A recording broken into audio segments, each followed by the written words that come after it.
मेरा नाम अंतु जैन है। मैं ट्रेड स्विंग टेक्नोलॉजी की छात्र हूँ।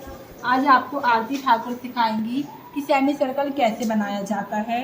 हम लॉक स्टिच स्विंग मशीन में सेमी सर्कल बनाना सीखेंगे 12 बाई 8 इंच का फैब्रिक में।